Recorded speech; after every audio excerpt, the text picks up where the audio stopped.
Morning students, this is a video lecture of class +2 physics. आज हम पढ़ेंगे जी हाँ थर्ड बी। हमारा 3A ख़त्म हो चुका था। हमने मैग्नेटिक फील्ड के बारे में जाना, हमें मैग्नेटिक फोर्स कितनी लगती है, magnetic force, circular law, ampere circular law, Biot Savart law. इसके न्यूमेरिकल प्रैक्टिस कल करेंगे 3A के, और इस 3B को आज स्टार्ट करने लगे हम, ठीक है। और जिन्होंने लाइव इंटरेक्शन या जो होमवर्क सबमिट नहीं कराते हैं उनसे यही कहूँगा, ये आपके फॉर्मेटिव्स में लगने हैं मार्क्स। अपने होमवर्क और अपना जो लाइव इंटरेक्शन में आप अटेंडेंस लगाया करें, और इसके मार्क्स लगते हैं फॉर्मेटिव्स में। और आपको कल मैंने जो लाइव इंटरेक्शन में बताया था कि आपको एक आर्ट इंटीग्रेशन के ऊपर टॉपिक सोचने हैं और प्रैक्टिकल फाइल का वर्क, आपने प्रैक्टिकल फाइल खरीद लो। नेक्स्ट लाइव इंटरेक्शन में आपको प्रैक्टिकल फाइल का वर्क दूंगा, ठीक है। और वेरी इंपॉर्टेंट इन्फॉर्मेशन है ये, ठीक है, आर्ट इंटीग्रेशन की। और आपको बता दूँ, प्रेजेंट रहा करें और अटेंडेंस लगवा लिया करें और होमवर्क सबमिट कराया करें। इसके फॉर्मेटिव्स में मार्क लग रहे हैं, बार बार कह रहा हूँ, फिर मत कहना, ठीक है स्टूडेंट्स। तो चलिए स्टार्ट करते हैं 3B, यानी कि forces on charges charged particles in electric and magnetic field. कि अगर हम चार्ज पार्टिकल इलेक्ट्रिक और मैग्नेटिक फील्ड में रखते हैं तो उसके ऊपर कितनी फोर्स लगती है और किस तरह का जो चार्ज पार्टिकल है वो बिहेव करता है। तो पहला पढ़ेंगे motion of charge particle in a uniform electric field. अगर हम चार्ज पार्टिकल को यूनिफॉर्म इलेक्ट्रिक फील्ड में रख दें तो क्या होगा, क्लियर है। तो अब हमारे पास इलेक्ट्रिक फील्ड कैसे हम अप्लाई करेंगे। दिस इज़ पॉजिटिव चार्जेस की मैंने प्लेट ले ली, यहाँ पर प्लेट ले ली मैंने नेगेटिव चार्जेस की। यहाँ तो due to induction negative charge create हो जाएगा। तो इलेक्ट्रिक फील्ड की डायरेक्शन बन गई यहाँ से पॉजिटिव टू नेगेटिव। ये देखो एरो से, डॉटेड एरो से इन्होंने दिखाया गया है, क्लियर है। तो ये इलेक्ट्रिक फील्ड है। तो इस O पॉइंट पे हमने कोई भी चार्ज ले लिया जिसका मास m है, ठीक है, वेलोसिटी v है, और वो इस OX के अलोंग हमने उसको मूव करने दिया, छोड़ दिया उसको, ठीक है ना, यानी उस पर फोर्स लगा दी हमने, ठीक है। तो E इज़ अलोंग OY, ये मैंने बता दिया, ठीक है ना। OY के अलोंग E जो है ऐसे मतलब कि एग्जिस्ट कर रहा है। तो एक्सेलरेशन क्या होगी पार्टिकल की, अगर एक्सेलरेशन क्या होगी, F इजिकल टू एम में होता है ना। तो फोर्स क्या होती है चार्ज पार्टिकल पर, Q इंटू ई। एफ क्या होता है मास इंटू एक्सेलरेशन। तो एम नीचे चले जाएगा तो ए क्या बचेगा, क्यू ई बाई एम। तो वही लिखा ना उन्होंने, ठीक है। तो आगे पढ़ते हैं, आगे देखते हैं हम, जी हाँ। This acceleration being perpendicular to the motion of charge particle will not change the speed of the charge particle। ये जो एक्सेलरेशन हो रही है, जो बीइंग परपेंडिकुलर लग रही है उसे, किस कारण लग रही है, इलेक्ट्रिक फील्ड के कारण, उसकी स्पीड नहीं चेंज करेगा ये चार्ज पार्टिकल की, ठीक है। अगर एक्स लेंथ कवर की है उस इलेक्ट्रिक फील्ड में उस पार्टिकल ने, तो टाइम कितना लगेगा उसे, वेलोसिटी क्या होती है डिस्टेंस अपॉन टाइम, तो टाइम क्या होगा डिस्टेंस अपॉन वेलोसिटी। अगर वी उसकी वेलोसिटी है, स्पीड है, तो अगर वाई उसकी डिस्प्लेसमेंट हुई है किस साइड में, ऊपर वाली साइड में, ओ वाई में, तो हमें ये देखने को मिलता है कि जो पार्टिकल है वो ऊपर वाली साइड को जाता है। तो हम इक्वेशन ऑफ मोशन लगा देंगे, S equal to U T plus half at square. तो वाई ओरिजिनल वेलोसिटी हमने क्या दी उसको, ज़ीरो, हमने बिल्कुल वेलोसिटी नहीं दी, हमें सिर्फ उसको रखा था पार्टिकल को। Zero into T, half acceleration कितनी आई, Q E by M into T the square, ठीक है। और टी की वैल्यू क्या है, एक्स बाई यू यहाँ पर पुट कर दी। तो X square is equal to this, तो X square is equal to this के वाई आ गया।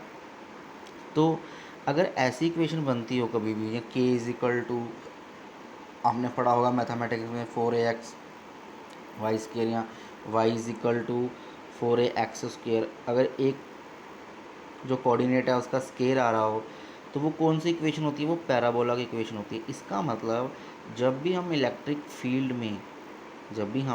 फील्ड में चार्ज पार्टिकल को मूव करने देते हैं तो वो कौन सा पाथ क्रिएट करता है। तो hence inside the electric field, बहुत इंपॉर्टेंट लाइन है ये, the charge particle move as a parabolic path. तो चार्ज पार्टिकल कौन सा पाथ मूव करेगा, सीधा जाने के बजाय चार्ज पार्टिकल ऐसे सीधा जाने के बजाय इलेक्ट्रिक फील्ड में ए ऐसे पैराबोला की फॉर्म में जाएगा अलॉन्ग ओ सी, यानी कि ओ बी के लॉन्ग जाएगा, ऐसे देखें ना, ओ बी से होता हुआ इस स्क्रीन पे लग रहा है ओ सी, क्लियर है। वेरी इंपॉर्टेंट रिजल्ट है ये।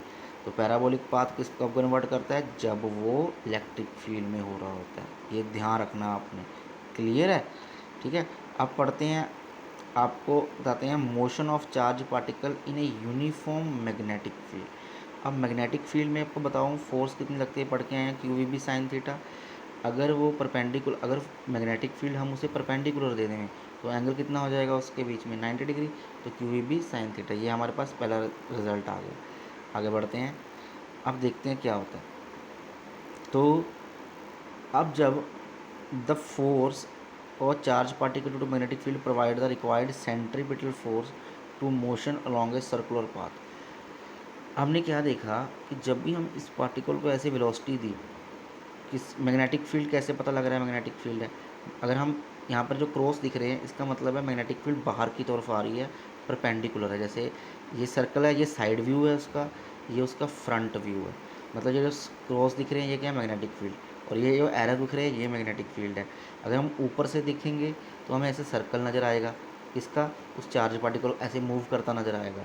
बट अगर हम उससे साइड से देखेंगे तो ऐसे हेलिकल पाथ भी नज़र आएगा हमें, ऐसे जैसे कॉइल होती है, ठीक है ना। ये मैग्नेटिक, जैसे ये एक बॉक्स है, ठीक है ना। ये मैंने क्रॉस का मतलब क्या है, अभी जो यहाँ से बीच में से इलेक्ट्रिक मैग्नेटिक फील्ड लाइंस निकल रही है, मतलब कि हमारी तरफ आ रही है, मतलब कि हमारी तरफ टुवर्ड्स द रीडर, रीडर के तरफ आ रही है।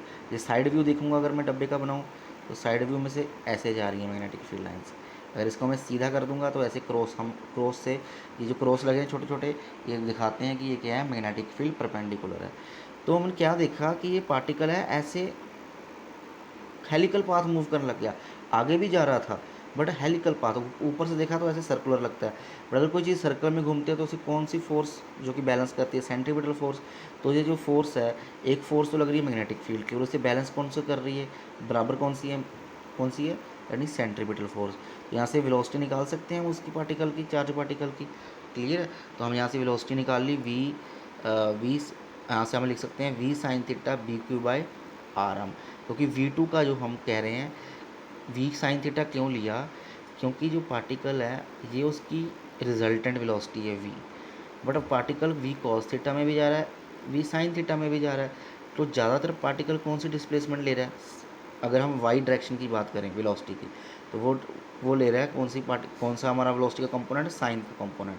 तो हम उससे वी साइन थीटा निकाल सकते हैं। ओके, सो ये हमारे पास आ गया V sine theta equal B Q R M. और एंगुलर वेलोसिटी कितनी, क्योंकि वो रोटेट कर रहा है, एंगुलर वेलोसिटी कितनी है, वेलोसिटी अपॉन डिस्टेंस होता है, हमें पढ़ा है ना, V is equal to omega R, पिछली क्लास में +1 में। तो वी वेलोसिटी कितनी है, V sine theta omega upon R, R क्या है, जितना उसने रेडियस कवर किया है। और इसकी वैल्यू क्या है, B Q R by M, ये रही value B Q R by M, साथ में R R cancel, B Q by M. तो एंगुलर वेलोसिटी कितनी आ गई, B Q by M. Frequency क्या होती है, फ्रिक्वेंसी आपको पता ही है, omega is equal to 2 pi by nu होता है, न्यू इज ए फ्रिक्वेंसी। तो न्यू क्या होगा, ओमेगा अपॉन 2 पाई, क्योंकि उसने पूरा 2 पाई सर्कल कवर करना है। ओमेगा की वैल्यू क्या आई, बी क्यू बाई एम, नीचे क्या है 2 पाई, तो इसकी फ्रिक्वेंसी होगी। हाँ, ये तो था टाइम पीरियड। अब टाइम पीरियड क्या होता है, 1/फ्रिक्वेंसी, तो ये उसका रेसिप्रोकल हो जाएगा, 2 पाई m/bq, this is a time period. Clear, clear है आप सबको, ठीक है। बट इसमें ध्यान रखना है, time period is independent of the velocity of charge particle. जो टाइम पीरियड है वो चार्ज पार्टिकल की वेलोसिटी पे डिपेंड नहीं करता, सिर्फ किस पे डिपेंड करता है, मास पे, कितनी मैग्नेटिक फील्ड है और कितना उस पर चार्ज है। क्लियर है, that is very important result. Clear है, ठीक है, ये आप पढ़ लेना बिल्कुल जो मैंने बताया। तो आपको इसमें से ये सीखने को मिला, ये ध्यान रखना है कि जब भी मैग्नेटिक फील्ड में चार्ज पार्टिकल मूव करता है वो कौन सा पाथ क्रिएट करता है, वो हेलिकल पाथ और सर्कुलर पाथ। मतलब आप हेलिकल पाथ कह सकते हैं, हेलिकल पाथ में मूव करने लग जाता है, ऐसे ऐसे घूमने लग जाता है पार्टिकल। क्लियर है। बट अगर हम इलेक्ट्रिक फील्ड में बात करें तो वो क्या कहता है, सिर्फ कौन सा पाथ कवर करता है, पैराबोलिक पाथ। ये दो रिजल्ट आपके लिए बहुत महत्वपूर्ण है। इसके छोटे छोटे क्वेश्चंस आपको 2-2 मार्क्स के पूछे जाते हैं फाइनल में। साइक्लोटोन आपके सिलेबस में नहीं है रहा, लेट कर दिया गया है, तो आगे पढ़ेंगे। जी हाँ, force on a current carrying conductor field placed in magnetic field. अगर अब हम पहले तो हमने चार्ज पार्टिकल रख के देखा था, अब अगर हम पूरा कंडक्टर ही रख दें उस मैग्नेटिक फील्ड में, जिसकी लेंथ क्या है इसको पढ़ लेते हैं। कंसीडर अ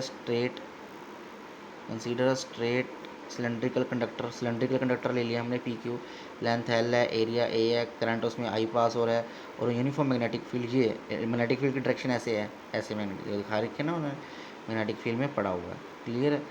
इंडक्शन, और मैग्नेटिक फील्ड कितनी है, इंडक्शन बी है, मैग्नेटिक फील्ड इंडक्शन कितनी है, बी है। तो हम मान लेते हैं एक्स एक्सिस पे कंडक्टर पड़ा है, उसके लॉन्ग पड़ा है, तो मैग्नेटिक फील्ड एक्स जो करंट है, इसका मतलब ये है कि ये एक्सिस के लॉन्ग सिलेंडर पड़ा है, करंट पास हो रहा है, और जो ये मैग्नेटिक फील्ड है और दोनों में एंगल कितना है, थीटा बन रहा है। इसका मतलब ये लाइन का, ठीक है। सपोज आई करंट पास कर रहा है, ठीक है, पी टू क्यू, यहाँ से क्यू तक, क्लियर है। So drift velocity of electron क्या होगी, क्योंकि चार्ज कितना इलेक्ट्रॉन पर माइनस ई होता है, हमको पता ही है। तो विल तो फोर्स कितनी लगेगी, magnetic Lorentz force, force E V D into B, वही पढ़ा है, क्यू वी भी पढ़ा होगा आपने, अभी पढ़ा है मैंने, क्यू बी चार्ज सबसे पहला टॉपिक था इस चैप्टर का, क्यू वी बी। सो अगर आपको पुराने टॉपिक याद हैं तभी आप समझ सकते हैं, इसलिए अपने जो ओल्ड टॉपिक है वो अपने लिख लिख के प्रैक्टिस कर लीजिए, ठीक है।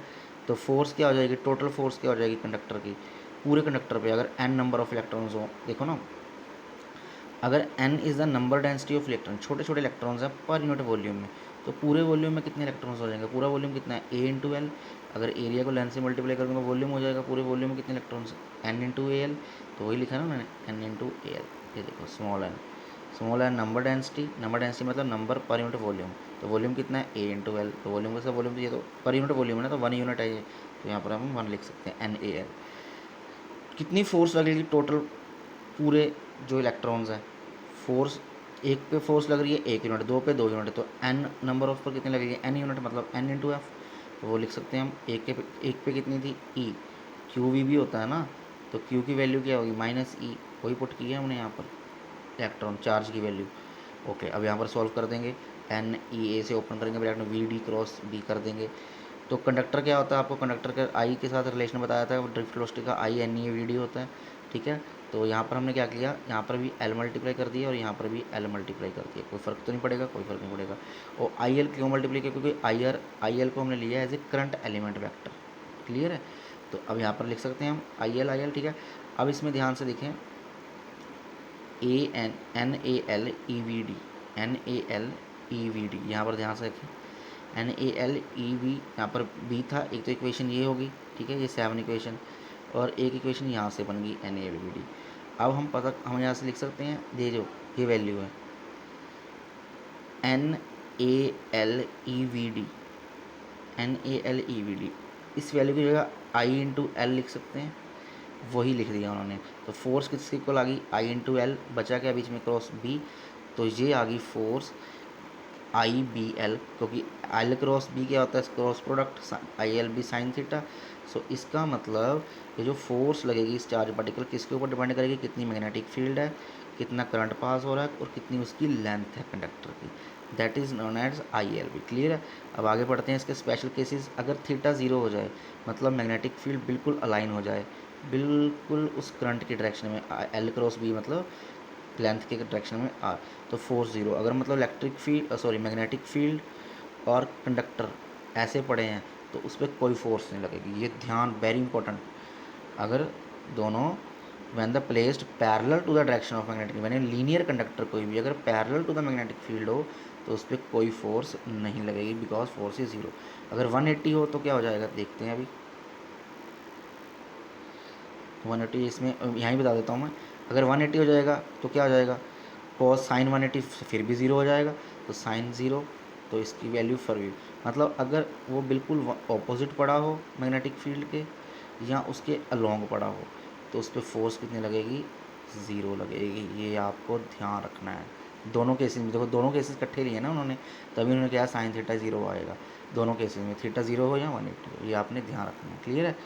सो इसका आपने मुझे होमवर्क में, जब साइन थीटा 90 डिग्री हुआ तब भी बताना है, मैक्सिमम कब होगी ये बताना है, जब थीटा 360 होगा तो इसकी फोर्स कितनी लगेगी, ये आपने मुझे होमवर्क में बताना है, क्लियर है। होमवर्क ज़रूरी होता है, ठीक है।